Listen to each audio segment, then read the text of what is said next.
If you've been following gaming news lately, you already know it hasn't been a great few weeks.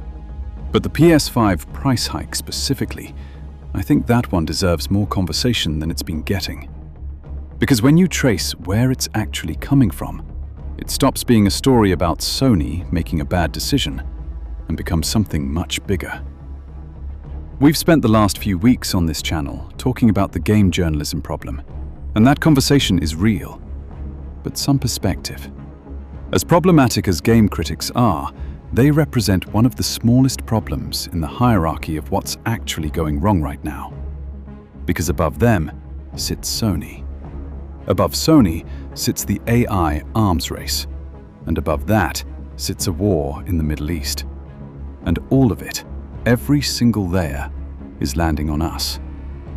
Today, I want to follow it all the way up, because we deserve to understand exactly why we're paying for it. And look, the anger at Sony, it's completely justified. They've made plenty of bad decisions. But in the real story playing out right now, they are downstream of something much larger than themselves, caught in a war between forces they didn't start and can't stop, just like us. Because if we don't understand what's actually driving this, we'll spend our energy being angry at Sony, and they'll keep raising prices, and none of it will ever make sense, and nothing will change. But if we understand where this is actually coming from, at least we understand what we're actually up against. And before we get into it, I'll be running Crimson Desert as B-roll for this video, because frankly, I haven't played anything else since launch. It's completely taken over. Now, I know some people will say $150 price hike isn't that dramatic, but that's only true if you're measuring it from a position of comfort. For a gamer in Southeast Asia, in Latin America, in Eastern Europe, where that $100 converts to several weeks of income, this isn't an inconvenience. It's a door closing. There are levels to the problems in the games industry right now, and today, we're going all the way to the top. On March 27th, Sony raised the price of the PS5 by $100, the Pro by $150, and this wasn't even their first price increase this year. And I think most people stopped at the headline and moved on. But if you actually follow the money backwards, the story gets a lot more interesting than Sony just being greedy. And let's talk about why. Because there are a few layers to this, and each one is more unsettling than the last. In the first layer, the thing you need to understand is that the entire global supply of memory chips essentially comes from three companies: Samsung, SK Hynix, and Micron. Every device that processes information, your phone, your laptop, your PS5, runs on something one of those three companies made. That's it. That's the whole supply chain. And right now, every major tech company on Earth is in a full sprint to build AI infrastructure, and all three of those companies are almost entirely consumed filling those orders first. Because a memory module going into an AI data center generates 12 times more revenue than the same chip going into a PS5. So when you and I want a console, we're genuinely last in line. But then there's a second layer on top of that. On March 2nd, Iranian drones struck Qatar's Ras Laffan industrial facility. Most people know Qatar for its wealth, its airline. What most people don't know is that Qatar produces approximately a third of the entire world's helium supply. And helium, beyond the balloons, is a critical cooling agent used directly in the manufacturing of semiconductor chips, with no viable substitute anywhere on Earth. When Ras Laffan went down, the facility declared force majeure, and helium exports dropped 14% overnight. And it compounds further from there.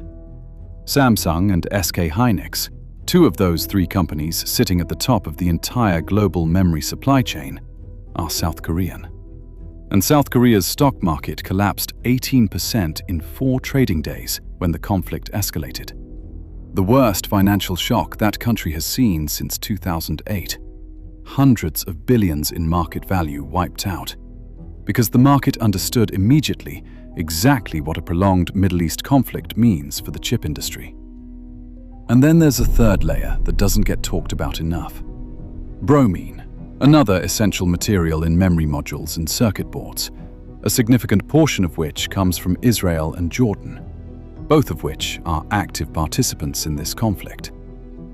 So what you actually have is a war that disrupted the supply of materials that are physically irreplaceable in chip manufacturing, that destabilized the financial markets of the countries that produce our chips, arriving on top of an AI arms race that was already consuming everything.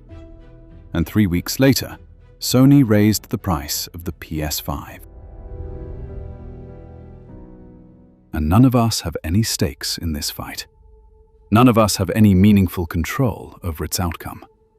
Think about the actual architecture of what's happening. At the very top, nation-states playing out geopolitical conflicts, disrupting energy markets and industrial supply chains across the entire planet. Whether you think these conflicts are justified or not is beside the point. Their consequences don't stay contained. They ripple. One tier below, the hyperscalers, Microsoft, Google, Amazon, Nvidia, locked in a $1 trillion AI arms race, consuming the world's semiconductor capacity. One tier below that, the memory manufacturers, caught between geopolitical disruption from above and insatiable demand from the side, doing the only rational thing available, prioritizing the highest margin customer. And somewhere far below all of that, Sony, absorbing the downstream pressure of every decision made above it. And then, at the very bottom, us, the people who just wanted to play games. Gaming generates over $200 billion in revenue annually, already larger than the combined revenues of the global film and music industries. This is not a struggling industry asking for patience. This is the single most profitable entertainment sector in human history, being squeezed from above by forces that don't care it exists.